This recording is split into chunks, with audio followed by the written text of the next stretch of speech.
there. It's Scary Parrish. It's Wednesday, November 24th, 2021. Welcome back to the CBS Sports Eye on College Basketball podcast, where we sometimes discuss camel fighting, dodo birds, and leaky black. Matt Norlander is here with me. He's at home in Connecticut. I'm in New York City. It is approaching 1 a.m. on the East Coast. I've been in studio all night. That's why I'm wearing a tie and all that nonsense. The 43rd meeting in college basketball history between teams ranked first and second in the AP poll. It happened late Tuesday in Las Vegas. It was a blowout. Final score, number one, Gonzaga, 83. Number two, UCLA, 63. Just like Gonzaga, Texas, this was never close. The Zags led 29-8, 10 minutes after tip-off. They started 13 of 18 from the field en route to shooting 56% for the game. Dead leg. Good to see you. Make sense of what we just watched, which was the latest Gonzaga destruction of a quality Power 5 basketball program.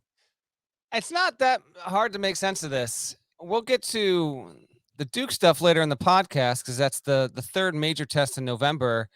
But I believe you and I have to learn our lesson at some point here, okay? I'm too old to be learning lessons. No, this is a lesson to be applied here. We both took Gonzaga to beat Texas, but Texas to cover. No. We both took Gonzaga to beat UCLA, but UCLA to cover. No. They have looked dominant. They're doing what they did all last season and much of the season before. They're winning all of their games by double digits. You know, and I'm not going to even get into this whole idea of like, does this mean Gonzaga can do? We're not going down that road again with in the tournament. Can they win it all? They're awesome again. You can see our producer, Nada Edwards, has put up the box score here. A couple things that jump out to me. You had UCLA with 4 fast break points. The defense is clearly better. We can talk about Chet plenty. I'm happy to do so. Andrew Nembhard was the best player on the floor. Okay. And there's a bit of chatter, understandably so. Does Gonzaga have the preseason National Player of the Year, the potential number 1 pick, and the best point guard in college basketball? Because it might. It might, GP. 24 points, 6 assists, 5 boards from Nembhard. He was awesome.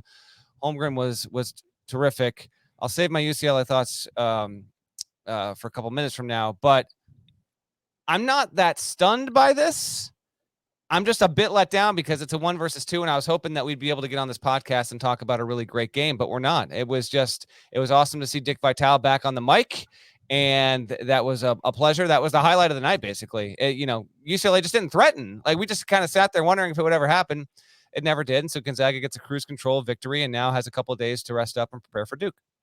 First, I'm not surprised that they look better defensively and that they overwhelmed UCLA in every way you could overwhelm a basketball team, but including on the defensive end. I mean, let's just think about what's different from last season's team to this season's team.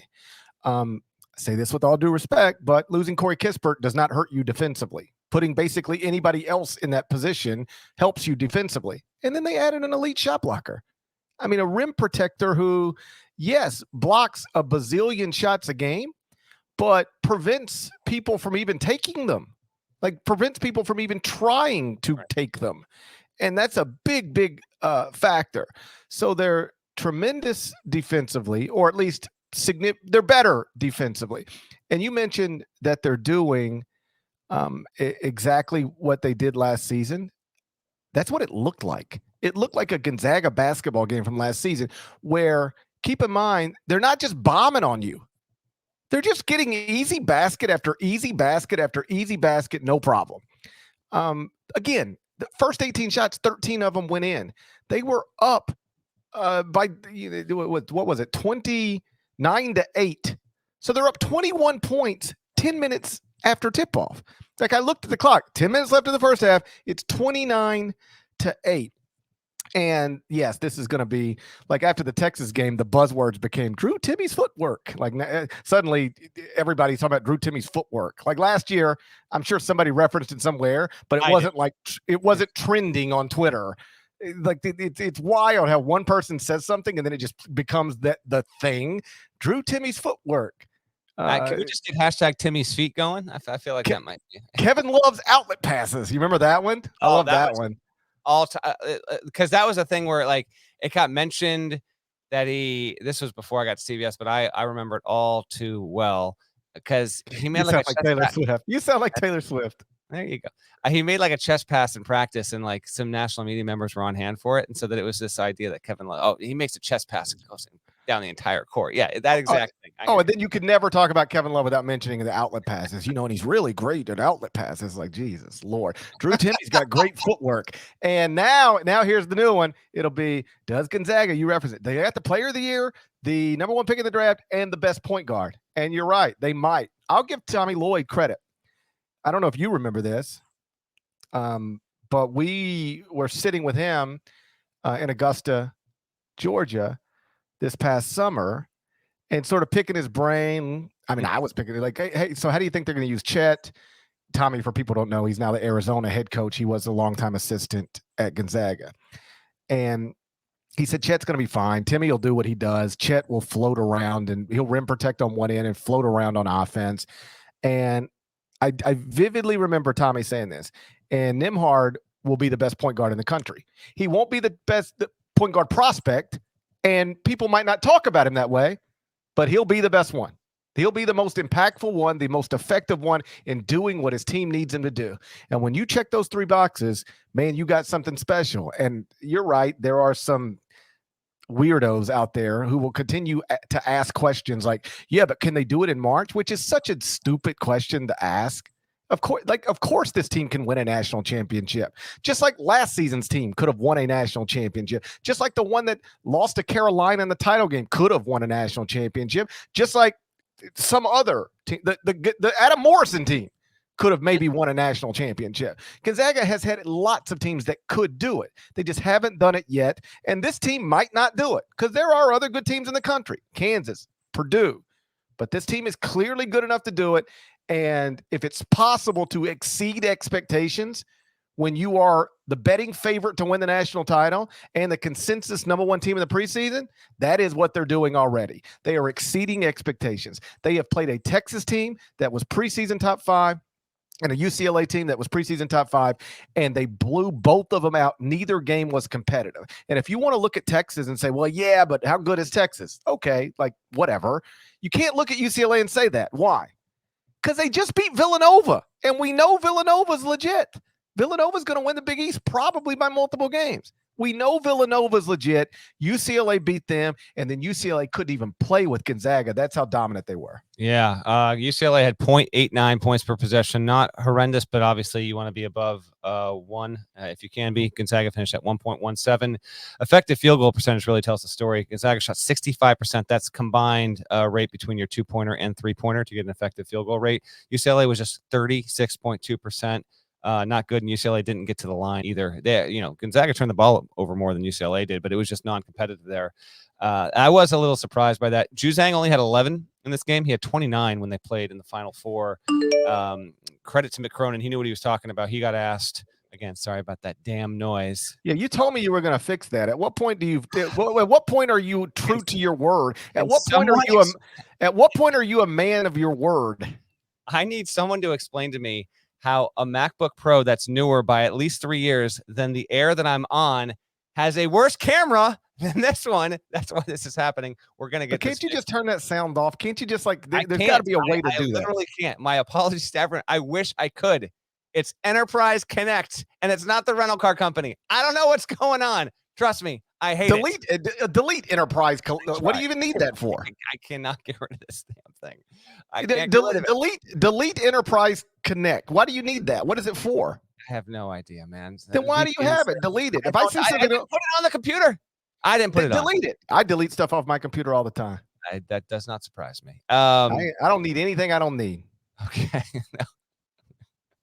By the way, to everyone listening and watching on YouTube, hello. We Nada even says he's tried and failed miserably to delete that. The plan is this: starting Sunday, shows will be live, every single one of them. So you will follow Gary Parrish CBS. I've heard that before. You have heard that. Well, we're trending toward it. If I can get this Enterprise Connect situation figured out. We'll see. But follow at Gary Parrish CBS on Twitter, at Matt Norlander on Twitter, at Nata the Scribe. That's Nata the Scribe on Twitter. Eye on College Basketball Podcast. Follow all of them. We'll tweet out before we go. We know you want to watch it as we pod in real time, and boy, won't that be an adventure there. Enterprise Connect will be gone forever. Juicing had 11. I had some sort of train of thought Mick Cronin. He said after they struggled to beat, who did they struggle to beat? Bellarmine? It was something like that. He said, "We're not ready for Gonzaga tomorrow." You almost never hear a coach say this. And he said, "Oh, we're not ready." And then this is why he's the greatest coach in UCLA history. Not beating around any bushes, okay? And then after the game tonight, he told the media, apparently there's a couple of UCLA players that were kind of a little sick, non-COVID illnesses. His quote is, quote, "Nah, sniffles. That would add to our colossal softness right now." Colossal softness. Mick Cronin remains tremendous. Still rocking the suit. Obviously furious with his team's lack of effort there.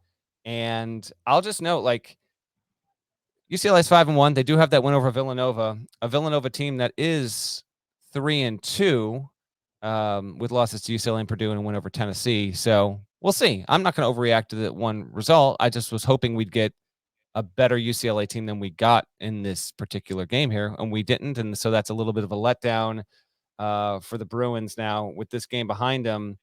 I don't know. Big opportunity lost. They actually have to play on the road against UNLV in a couple of days. That's the way the schedule worked out. But their next big game out of conference, aside from that, is at Marquette in a few weeks. Yeah, this makes me think no differently of UCLA. I'll probably drop them in the top 25 and 1 because I don't drop you for losing to better teams when you're competitive and they're close. But, they got ran off the court. They were not competitive with Gonzaga. So I'll probably drop them below Kansas, which is undefeated with a great win. Drop them below Purdue, which is undefeated with great wins. But I'll have them fourth, one spot ahead of Villanova. This, to me, what happened Tuesday night was not about UCLA. It was about Gonzaga. It was about, this is a team that lost, a top 5 pick, lost a top 15 pick, lost 3 of its top 4 scores. And I'm not telling you that they're better, but I'm telling you that once again, they look like the best team in the country. And I know that once we looked through the entire season last season, Baylor looked like the best team in the country, and Baylor is the national champion. But, in the computers, Gonzaga is still rated better than Baylor. And right now, Gonzaga is rating way better than anybody in the country. I'm not ready to start talking about going undefeated again or anything like that, but this team is obviously legit with very few weaknesses. And though Holmgren, didn't have the biggest performance of anybody, that's probably, like you said, Andrew Nembhard, boy, he had some moments where you just go, come on, somebody that tall is not supposed to be doing those things. There was that one sequence, I tweeted it, I think everybody did. He blocks a shot on one end, off the backboard, secures it, and then takes off and gets into the lane where, by the way, every other 7-footer in the country would have turned it over. There's no scenario where every other 7-footer in the country doesn't turn it over. He gets into the lane, behind the back, 2-hand dunk. And that is why he's an elite prospect. It's why he might be the number 1 pick in the 2022 draft. Yes, he is very, very skinny. And yes, he'll have to add weight if he's ever going to play be a superstar in a league where if you are a 5, you're dealing with people like Nikola Jokic and Joel Embiid, like really big, strong men. But clearly his lack of strength, lack of weight is not going to prevent him from being an incredible college basketball player. And I don't know if you saw this stat that was floating around in advance of the UCLA game. But if not, I'll read it to you, assuming I can find it here in my bookmarks right next to Enterprise Connect. While you look for it, just a note, UCLA started the game 6 for 31 from the field. Some of that was bad missed threes, and some of it, as you're getting to defensively, was also Chet Holmgren. He just alters a ton. You got that? Here's the fact that I stumbled into. I guess it was late Monday night, early Tuesday morning. Chet Holmgren is the only Division I player in the last 25 years to score at least 60 points, record at least 15 assists, block at least 15 shots, and shoot at least 70% from the field and 70% from the free throw line over any 5-game span. And he did it in the first 5 games of his career. So think about all of the great players who have played Division I basketball in the past 25 years. We're talking about Kevin Durant, Tyler Hansborough, Leaky Black. Nobody has ever done those things in any 5-game span. First 5 games, second 5 games, games 4, 5, 6, 7, 8, games 15, 16, 17, 18, 19. Nobody's ever done it at any point in the past 25 years in any 5-game span. And Chet Holmgren just casually did it in the first 5 games of his college career. Now, I know we're drawing some weird lines there that, to make it fit a certain thing, or somebody drew those lines there. And that doesn't mean he's the best college basketball player of the past 25 years. It doesn't even mean he's the best college basketball player in the country right now, but it does show you how unique he is. Like, that's the little buzzword everybody uses with him. Oh, he's such a unique prospect, but he really is an incredibly unique prospect. A lot of people can score at least 60 points and shoot at least 70% from the field and 70% from the free throw line. But where you get them at the at least 15 assists and at least 15 blocks. Like, who's doing that? Not many, but he can. He's a special guy. He is shooting 86.2% from 2-point range right now. He's 25 of 29 from the field. From 3-point range, he's 38.5%, 5 for 13 overall, and he's shooting 78% from the foul line in 18 attempts. Drew Timme is number 2 in the KenPom Player of the Year algorithm. Holmgren is number 5. Again, we are very early into the situation, but they are looking mighty fine. And this was, I thought this is my last thought on Holmgren, and kind of the game in general in Gonzaga. They're going to be this dangerous because of games like this and the differences between what they look like versus Texas. Timme was just like, whatever. He got, what do you have, 18? He was good, but he wasn't the same player against UCLA as he was when I saw him up in Spokane. But you're going to probably have 4, 6, 8, 10 sequences offensively or defensively, or defense into offense from Holmgren that just kind of, staunch the momentum of another team, or just give Gonzaga that boost. And then Nembhard is just super reliable here, man. They're hard to resist. And by the way, how about this one? I looked this up before we podcasted. Side note, before I say that, this was the first 1 versus 2 game in the past 7 not decided by 7 points or fewer. We'd actually had a lot of close 1 versus 2s. Unfortunately, this was a blowout. But how about this? Gonzaga, now this is just regular season games, and I know the league it plays in, but it's also playing good non-conference opponents. In Gonzaga's last 103 regular season games, they're 99-4. No, it's outrageous. 99-4. What? 99-4. It's a joke. It goes back to 3.5, 4 years ago. So it's just, The one thing, and we can talk about this when we get to the Final Four and 1, but it seems pretty clear he's been a problem, Chet Holmgren, on the defensive end for both Texas and UCLA, which suggests he's going to be a problem for everybody on the defensive end. And I wonder if, like, you're Duke or anybody else, and you're trying to actually upset this team, you got to get him off the court. And that means you got to go at him. But, like, going at him is problematic because it's not usually going to be successful. But I did think UCLA tried that a little bit right at the beginning of the game. Like, let's go at him and see if we can pick up some fouls and get him off the court.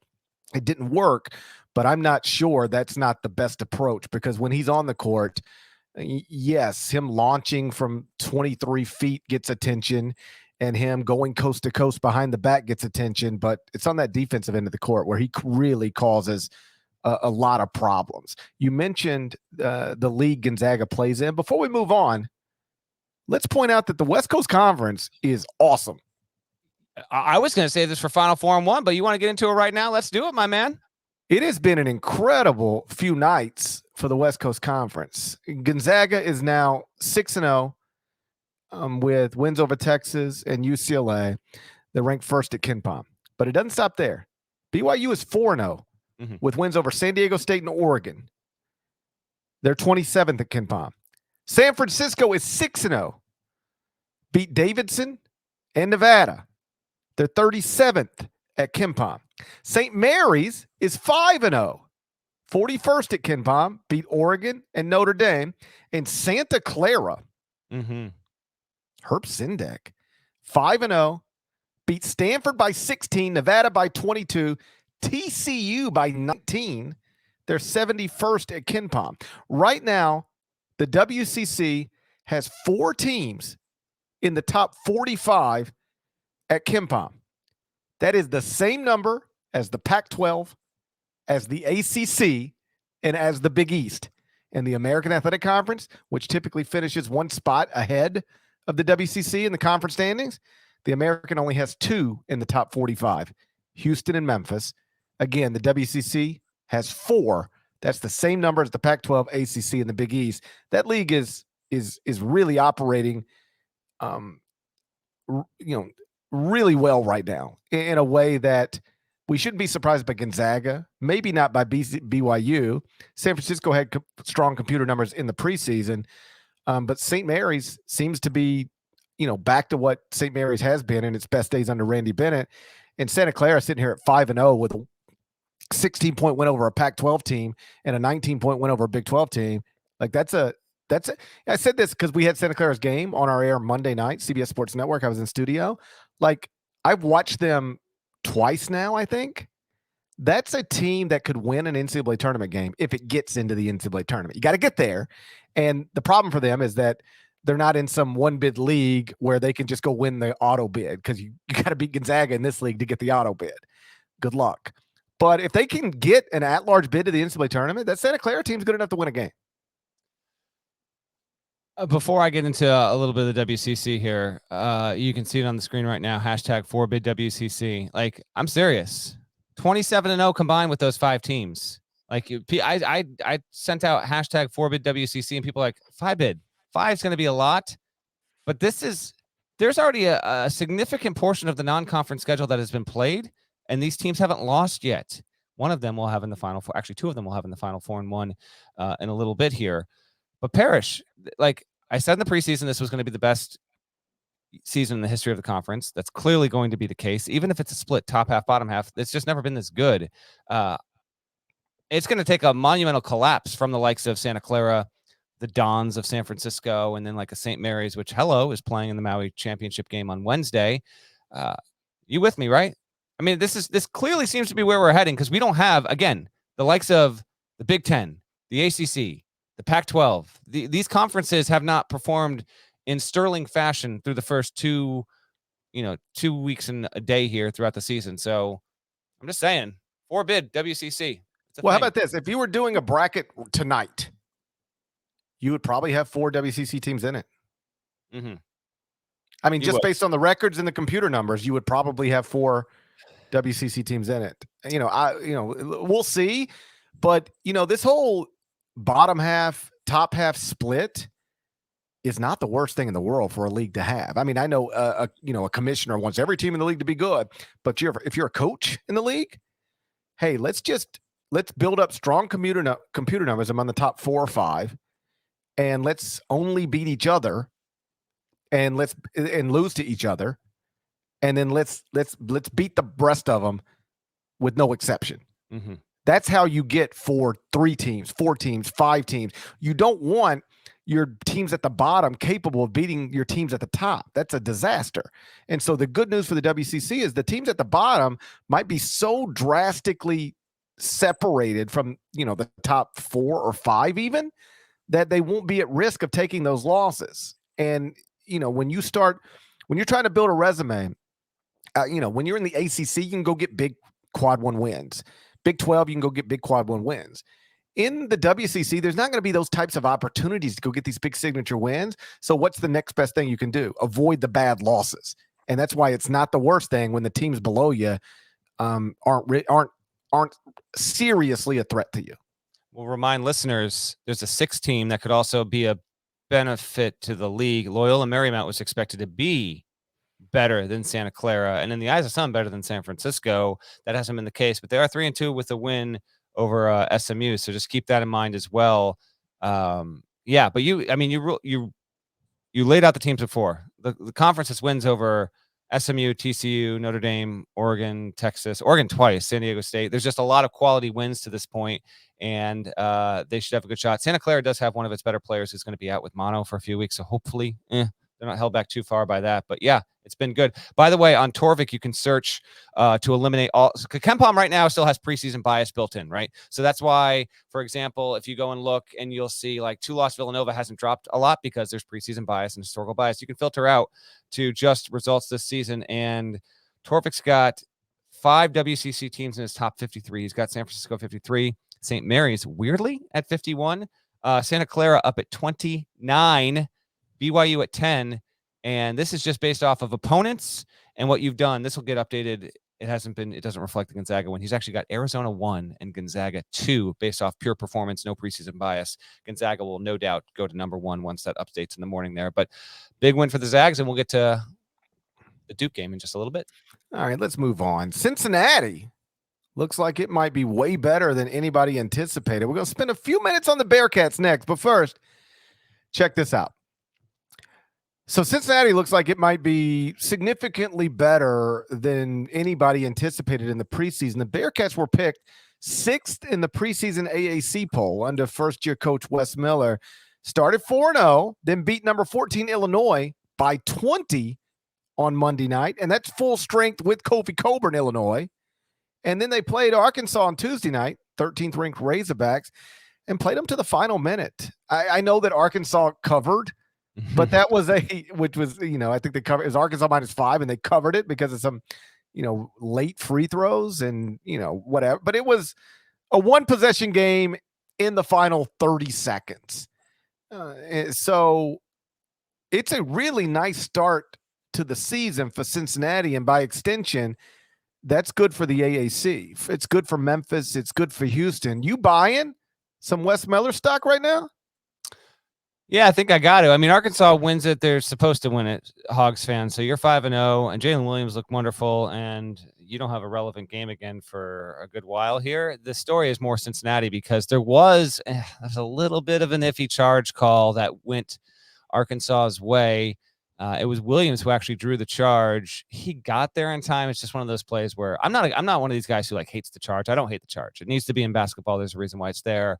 But sometimes these guys will just slide in right under, and it's just that stuff you got to get out of the game. Arkansas benefited from it. Cincinnati did not, and so the Bearcats lost an opportunity to take one, and that would have been huge. But yeah, they're off to a really, really good start, and I'm not close. I've already seen a little bit of and this is more from commenters, if you will, but a little bit of Carolina go with the right route. We're not going down that route right now. We're 6 games into the season, people. Yeah, I'm not ready to go there either, but I've had North Carolina fans say that to me. I know. It's not just random people. I mean, it is random people, but random North Carolina fans did we hire the wrong former player? Did we mess this up? And it's way too early for that. But let's focus on Wes Miller. Takes over a not great situation at Cincinnati. Depleted roster. Cincinnati's been down. That's a proud program historically. Bob Huggins, Mick Cronin. And I guess I assumed Wes could get it back. I didn't think it would be in year 1. And it should be noted after they beat Illinois, Wes was very quick to say, listen, we're not back. We're not anywhere. We haven't done anything. But any single result can be fluky. I think it means something when you pound Illinois and then come back the next night and play to the final minute with Arkansas. That suggests to me that you've got the goods and that you might end up being, a top 3 team in the American Athletic Conference. For what it's worth, Cincinnati started 117th. You can see it right there at KenPom. We're 2 weeks into the season, more or less, and they're up to 69th at KenPom. So they have improved 48 spots, if my math is correct. And that suggests that they are performing at an impressive level. So I always like it when these programs that are historically strong or were strong throughout my, teenage years, and they dip a little bit for whatever reason. I like it when they pop back. Like I like it when Georgetown's good. I would like it if St. John's were good. These programs that have some real history, and Cincinnati is one of those. And to see them look like they're at least going to be respectable and capable of competing with a Houston or a Memphis in that league, that's a tremendous job by Wes Miller, because I promise you, I didn't spend a second this offseason thinking about Cincinnati basketball. Okay. He's taking strays there. Per Torvik, Cincinnati's been the 35th best team to date this season. That's ahead of the likes of Illinois, Michigan, Illinois. Of course, they beat Illinois, Oklahoma, Utah State, et cetera there. And yeah, they're off to a good start. I did not think we'd be talking about Cincinnati basketball in the month of November. I just didn't. So Wes Miller is off to a good start. And that game was happening. It coincided with the Gonzaga UCLA game. So unless you had a 2-screen thing going there, it was one of the other notable results from Tuesday night. And we'll see. The good news is the defense is back. That program had a defensive identity every season under Mick Cronin, as you well know. Lost it under John Brannon, and now, we'll see. It's kind of a makeshift roster, but Wes Miller could have a top 40 defensive crew this season. Are we ready for the Final 4-1? We're ready for the Final 4-1. After that, stick around. I got a few games you need to know about. Listen, Thanksgiving commuters, we're here for you. You're hitting this pod while you're doing the travel. Hope you're staying safe. Got plenty to keep you to update as we kind of navigate our way through Thanksgiving week. And if you're wondering, because it's a perfectly reasonable thing to wonder, why are you doing the Final 4-1 on a Wednesday? I thought that was a Friday thing. That's true. The answer to that question is that we're not going to do a Friday episode. We deserve to enjoy holidays too. Plus, I've been out of town the entire week. I won't even get home until late afternoon on Thanksgiving. And then my wife, not to get too personal, but she is a store owner. She's a business owner. And Black Friday is it's overwhelming for her. And so I'm just going to spend Friday with my kids, and she's going to spend Friday running her store. And we're going to talk to you again on Sunday night after tonight. But we didn't want to not do a Final 4-1 in this week, especially after I took the lead following last week's picks. That didn't happen. No shot. I'm still trailing. Still trailing. I should have had the records here. Nada had the here we go. It says in the doc right here. If I have it right, GP is 3-7. Norlander 6-4. God. Yeah, it's a little rough on you there, man. I thought I did better than that. I feel like you are helping the people because they know to fade you. Just don't parlay it, and you're going to wind up on top. But yes, there will not be a Friday show. But when you come back Sunday, no Enterprise Connect, and we should be live. I've heard that before. I've heard all that before. You and your empty promises. Woo. All right. You ready? Let's go. Game 1, Wednesday, 2:30 p.m. Eastern. Number 22 UConn versus number 19 Auburn inside Kimbo Slice Arena. Okay. He's from the Bahamas. I didn't know if there had been a UFC event there, so I Googled famous people from the Bahamas, and Lenny Kravitz popped up, and I said, that's cool. And then I clicked on Lenny Kravitz, and it said he was born in New York City. And then and then Zoe Kravitz popped up. I said, ooh, I like Zoe Kravitz. And then I clicked on her, and it was like, she's born in America. And I'm like, well, how are all these people claiming they're from the Bahamas if they're from America? Buddy Healed, my man. Buddy Healed. I almost went with him, but then I saw Kimbo Slice. Fair enough. That dude just used to fight people in the backyard all the time on video. Yeah. How wild was that? Decently wild. UConn -3.5. You can watch it on ESPN. What are they doing? This is one of those deals where these event organizers try and build the bracket out. So it's like, all right, decent enough, first round, quarterfinals, and then let's get the better teams ideally to meet in the semis, and then the two best, if it all breaks right, to go in the title game. They must have thought that UConn wasn't going to be ranked. I don't know. This is the best first round matchup of the 4 at the Battle for Atlantis. I'll have more for you in a minute. I'm going to go. This feels tricky. I will take UConn to win and to cover here. Auburn's good.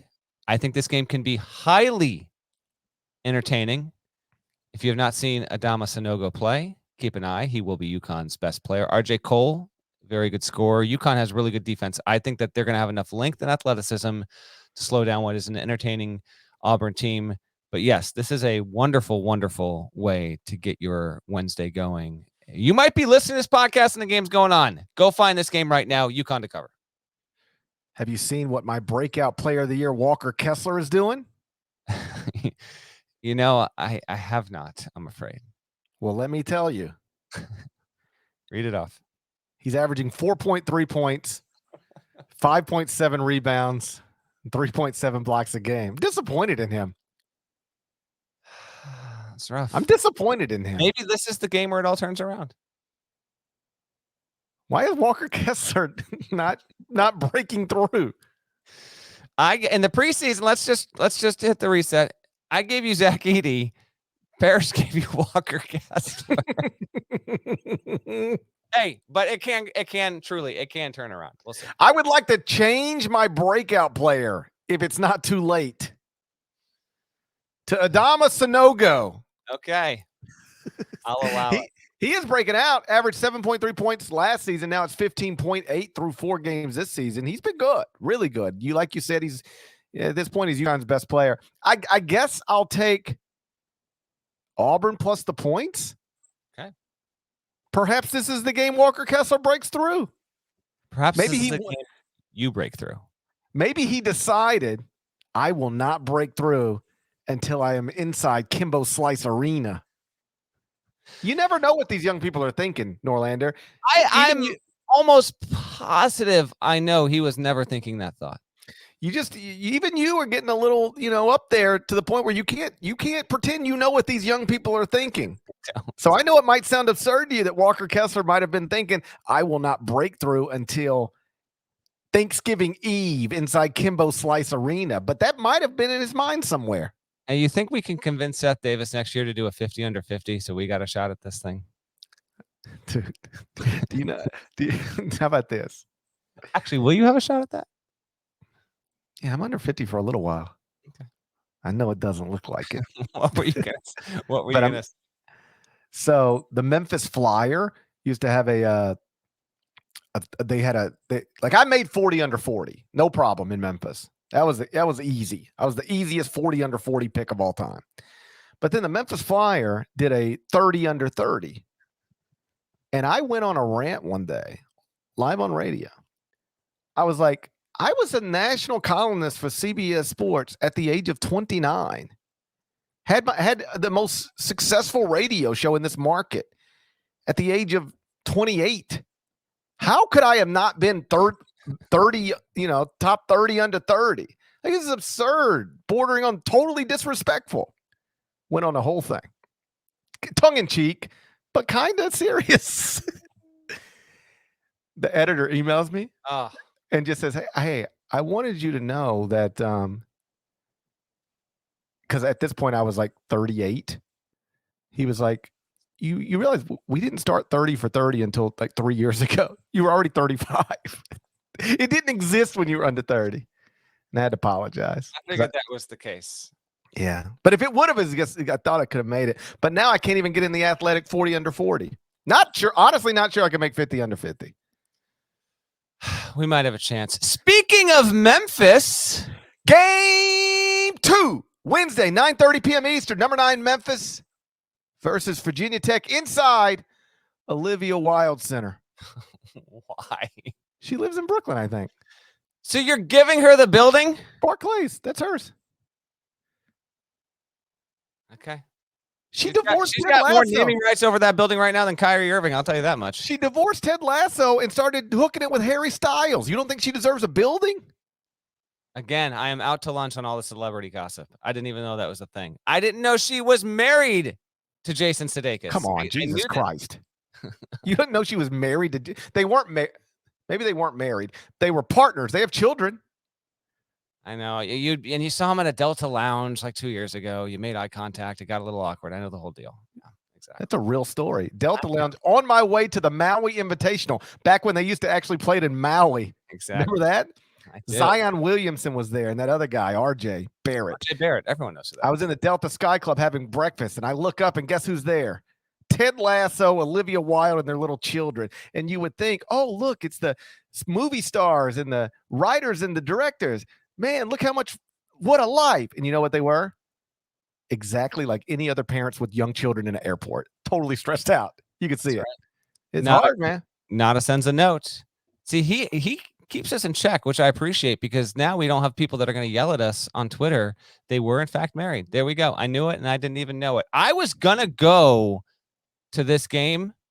Not happening. I'm not going down to Brooklyn at 9:30 the night before Thanksgiving. I got to drive all the way back. I can't be doing this. I'm going to pull a Kyrie on this game. I'm not going to the Barclays Center. Not going to happen. It's the Olivia Wilde Center, sir. It's been renamed in honor of one of Brooklyn's great residents.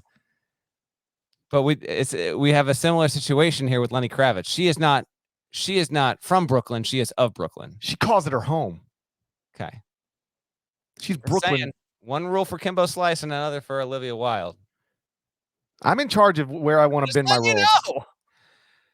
This is going to be an interesting game because this is a good game. Very good game. But Memphis has a flaw. I don't know if you paid close attention to them. They are turning the ball over on 27.2% of their possessions. 27.2. It ranks That's not sustainable. They rank 353rd in the country in offensive turnover rate. It is wild. Like against Western Kentucky last Friday night, they turned it over 26 times, still won by double digits. That's how awesome Jalen Duren was and how great they are defensively. That against Western Kentucky, which is like a borderline top 100 KenPom team, turned it over 26 times, shot 12.5% from three, and only got 5 points from Amani Bates, and they still won by double digits. But here's the truth. You cannot turn the ball over 26 times against Virginia Tech and win. That just won't happen. No. Yeah, so they got to get that under control, and they just have real point guard problems. And it's wild because if they still had Boogie Ellis, who's now at USC, playing really well, they wouldn't have these problems. If they would have enrolled Kennedy Chandler, like they got five-star freshman Amani Bates, five-star Amani Bates from Michigan, five-star freshman Jalen Duren from Philadelphia, but they missed on five-star freshman Kennedy Chandler from Memphis. If they'd have got the five-star freshman from Memphis, they wouldn't have this problem. But Alex Lomax is still the starting point guard, and he's just, I say this as nicely as I can say, he's not good enough, and it's a real problem. If Memphis doesn't get where Memphis fans and where that staff wants it to go, it'll be because they got caught with only one natural point guard on the entire roster, and that guy is Alex Lomax. Virginia Tech is good, 5-0. Top 25 in offensive efficiency, like 31st in defensive efficiency. They take care of the ball. They're shooting 42.5% from three. Keve Aluma and Storm Murphy are the two leading scorers.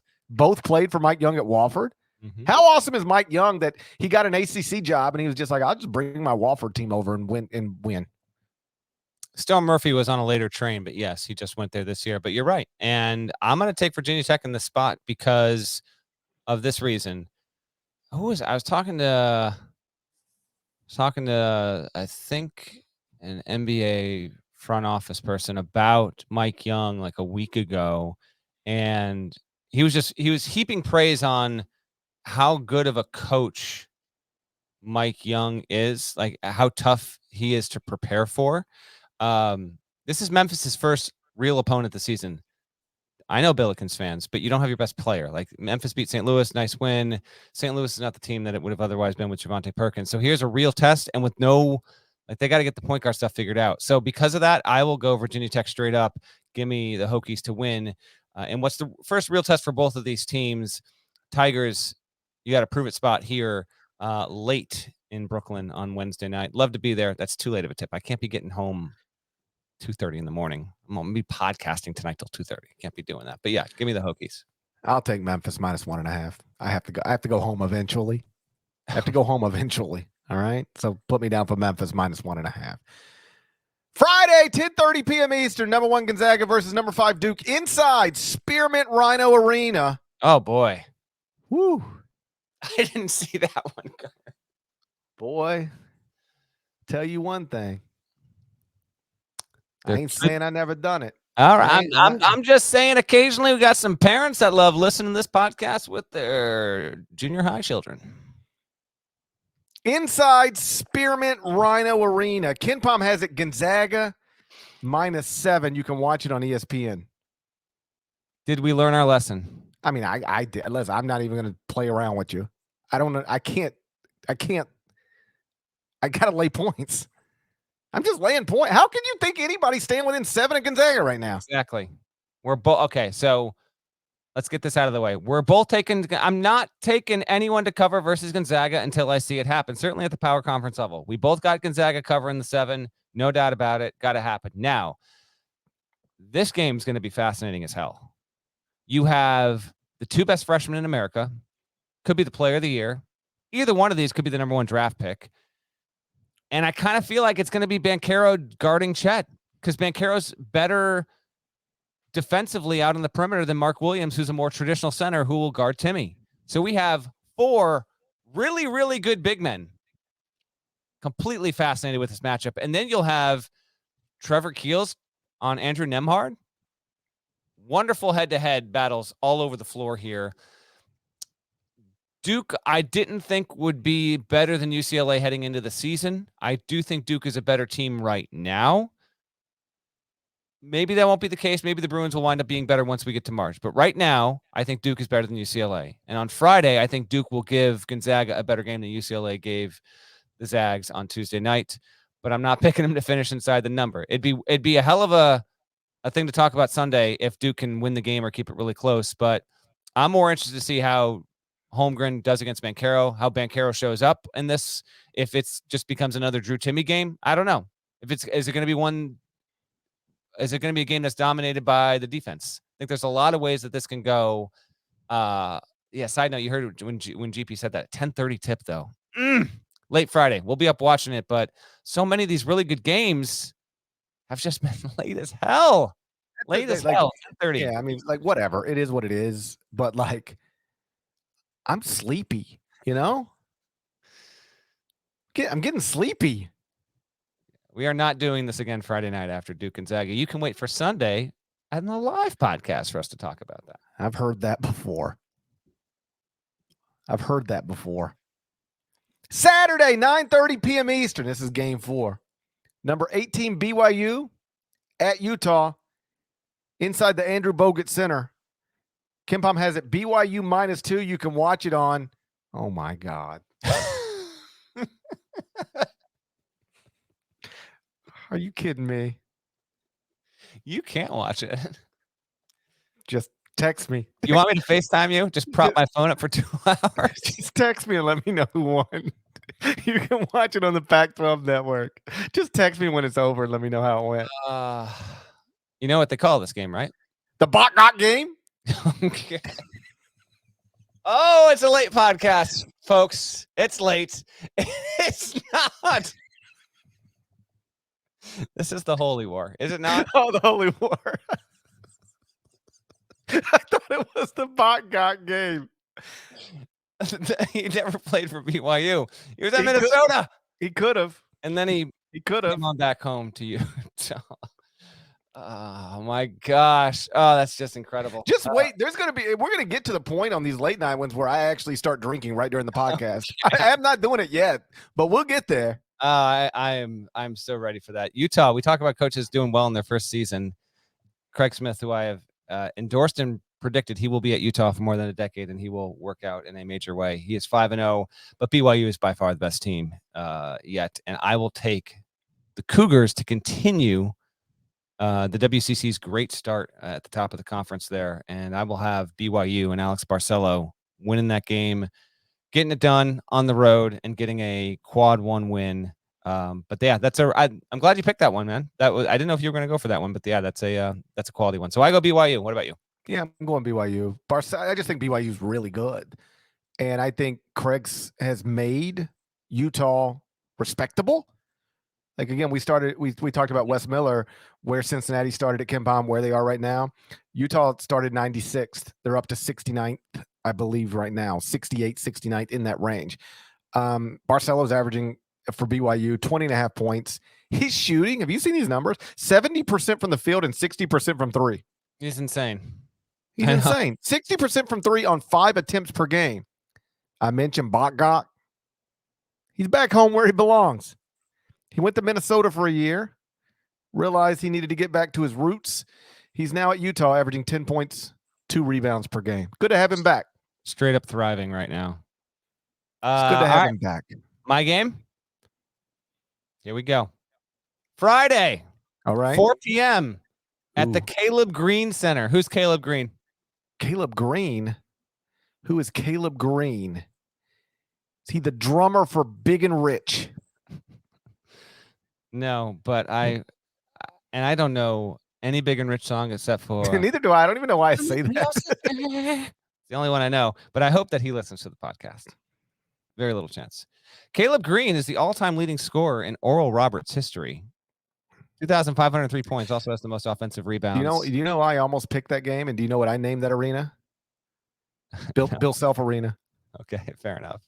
I couldn't remember. We'll get a Google Doc going that we can keep track of this. Caleb Green, best player in Oral Roberts history. Oklahoma State -10 at Oral Roberts. Why this game? Kind of a random one, right? Well, listen, Oklahoma State's not going to the postseason, so we'll give them a little bit of love. Heard about that. Our guy Max Asmus, he's going through it right now. Oh no. 14.7 points, 2.7 rebounds. He's shooting 34% from the field. He's shooting 15% from 3-point range. He's shooting 43% of Oral Roberts shots, which is a higher percentage than any other player in America. But he's actually started off really cold. This is your preseason first team All-American selection. And Oral Roberts is 2-2. It's 3-2. All 3 wins have come against schools not in Division I. Southwestern Christian, something called Haskell. I know Haskell. Eddie. Remember Eddie Haskell? Exactly. Half our listeners have no idea who that is. And Rogers State. The losses against Central Arkansas, which is one of the worst teams in college basketball. I was on the road. In Colorado State. So Oklahoma State's a good opportunity for Oral Roberts, and credit to Mike Boynton for scheduling a road game here against a team that made the Sweet 16. But yeah, Asmus is not off to a good start, and I don't know if we'll be talking about this team the rest of the season. So I wanted to mix them here. Oklahoma State -10 on the road. I will actually take Oral Bob to show well. They'll lose, but they'll be within the 10. I'll lay the points then. You made Oral Roberts sound awful in your description, so I'll lay points. You know what? I'm giving you one. Like there's no, I should not be right about this game whatsoever. So I give you that one. Before we get out of here, let me give you a heads up, listeners, on other games you need to be aware of here. We're not picking these, but they better not tip off before noon. Nothing before noon. Good, because I'm not trying to wake up before noon. I know you're not. Michigan State Loyola Chicago is the first Battle for Atlantis game. That is a noon tip on Wednesday, noon Eastern. Might as well put it on the Pac-12 network. Might as well. No chance I'm seeing it. I do love the Wednesday before Thanksgiving because you get the Battle for Atlantis going right into Maui. You'll have, I don't know what. I double checked this. This is accurate. So Oregon's going to play Houston in the Constellation Maui game. Okay. That was supposed to be the title game. Those teams lost. They both got beat. And so now that becomes actually kind of an urgent game for both those teams. Unless I am wildly wrong, I was looking at this when I was watching the Gonzaga game prepping. I'm seeing 11:30 tip. That's got to be local, but it has 11:30 a.m. Eastern. They're going to make these dudes play at 8:30 in the morning? That cannot be right. They're playing at some point. What we do have in the title game is Wisconsin versus St. Mary's. That's a 5:00 tip on Wednesday on ESPN. I'm here once again to bitch about the fact that the Maui championship game needs to be the last game of that tournament. Oh, God. Get this out of here with this 5:00 tip nonsense. Real ones know what I'm talking about. It's 5 o'clock. I think GP's trying to fact check me. Only other game on Wednesday that's set in stone that's worth watching. Your 2007 title game rematch, Fort Myers tip-off final, 8:30 p.m. FS1, Ohio State versus Florida. A good game for both of those teams. Keep an eye out for it. Thanksgiving, in between the football. My Bears going to win or lose, GP. They're playing the Lions. Lions haven't won yet this year. I'm assuming since it's the Bears, they're going to lose. Lions haven't won yet. Yeah, but it's still the Bears, you know? Hey, I thought you were going to fire your coach already. What are you doing? You see that? A reporter from Patch.com. Patch.com. Boy, you. I don't even. Hatch.com? Patch, Patch. That was a thing like 15 years ago when I was in the newspaper industry. Shouts, but we'll see. If I'll tell you what, Bears lose at the Lions on Thanksgiving, that'll do it. I'm willing to take the loss. Let's go. Let's just come on. Let's go. Houston, Oregon, by the way, tips off at 2:30 Eastern. Okay, so it's 11:30 local. 11:30 local. That's a quick turnaround. I've been to a 7 a.m. AAU game in Las Vegas. Foothill. Out at Foothill. If you think 11:30 is early, just wait 1 minute. On Thanksgiving, you will have 3-2 Belmont versus 3-0 Drake in the ESPN Events Invitational. I think this used to be what they called the Old Spice. Belmont's got to win it for me. There's nothing else. They just got rocked by somebody, didn't they? Yeah, they got rocked by LSU by like 25 or something like that. Yeah, I saw that. And then Louisville, Mississippi State, Baha Mar Hoops Bahamas Championship, Thanksgiving night, 9:30, CBS Sports Network is why I bring that up there. Mississippi State's a team we think might be able to get to the NCAA tournament, so keep an eye on that. And then if for whatever reason you've gotten to the podcast amid your Thanksgiving dinner and you're just listening now and you're like, they're talking about a bunch of games that already happened, well, you can prep for this. The Battle for Atlantis final, scheduled to be played at 11 in the morning on Friday, the day after. Now, this is because there's all these college football games. So if it's the best case scenario, you've got Baylor playing either Auburn or the winner of Auburn UConn. That's the best matchup you could get. We'll see if the bracket breaks that way, but Baylor's obviously the favorite to win that. You also have the NIT season tip-off final that night on Friday at 9:30 at Olivia Wilde Center. Right. That will be likely Xavier versus Memphis or Virginia Tech. Keep an eye on that. And then late, if the bracket breaks the right way for the Wooden Legacy on Friday night, you will have USC playing San Diego State. That's the best matchup we could see there. And then how about this? On Saturday, 2 games worth. First one, 10 in the morning, 10 a.m. on CBS Sports Network because of so much college football. They're going to play basketball at 10 in the morning in the Bahamas, the Baha Mar Bahamas final. It'll probably be Maryland versus Louisville or Mississippi State. So 10 in the morning on a Saturday. I fact-checked this with event organizers to make sure I was looking at this correctly. 10 a.m. You watching that, aren't you? Little Hoops Over Brunch? I think I will watch that, sure. I will legitimately be watching that game. It's just 10 a.m. This is going to be the first 10 a.m. Eastern tip since the 24-hour marathon used to be a thing. There'd be no other reason to have one, ever. Hey, the more games that get played earlier in the day, the quicker I can get the top 25 and 1 done. That's a valid point. I'm always looking out for my best interest. That is a valid point. Last one I'm going to give you a heads up on. We'll obviously talk about the team that wins this and loses it on our Sunday pod. The ESPN Invitational Final, if the bracket breaks the right way, it will be Kansas playing Alabama. That's a top 10 matchup. We'll see if it winds up being that overall. But those are a few games to keep an eye on. We'll note that St. Mary's or Wisconsin is going to win the Maui tournament. No one had that happening, but we will get that winner on Wednesday. Kelvin Sampson had shade to throw at Wisconsin. He said, quote, "I don't think any of them are great players, but they're good at Wisconsin's scheme." Shouts to Abby Schnabel. I hope that have that last name correct. We got coaches with some saucy quotes right now. I don't think any of them are great players, but they're good at Wisconsin's scheme. Yikes. Sampson, what are we doing here? But hey, if St. Mary's can win that, again, boost the WCC even more. If Wisconsin can win it, good for them. Good for the Big Ten. Speaking of the Big Ten, Illinois was able to beat K-State on Tuesday night. Trent Frazier, you were in studio, so I assume you did this highlight. Trent Frazier left that game. He had to be carried off. They haven't said what the injury is, and we don't have a timeline. But let's hope it's not serious because they really need him. Illinois needs him in a significant way, but they dodged Yeah, they dodged a loss against K-State. The night before, he went 0 of 9 for 0 points. I agree with you. They need him, but that was rough. That was rough. All right, here's my last thing. Those are all the games. This is our last pod before Thanksgiving. We do hope everyone has a safe, happy, healthy Thanksgiving. Something returned to normal after last year when it was very much not normal.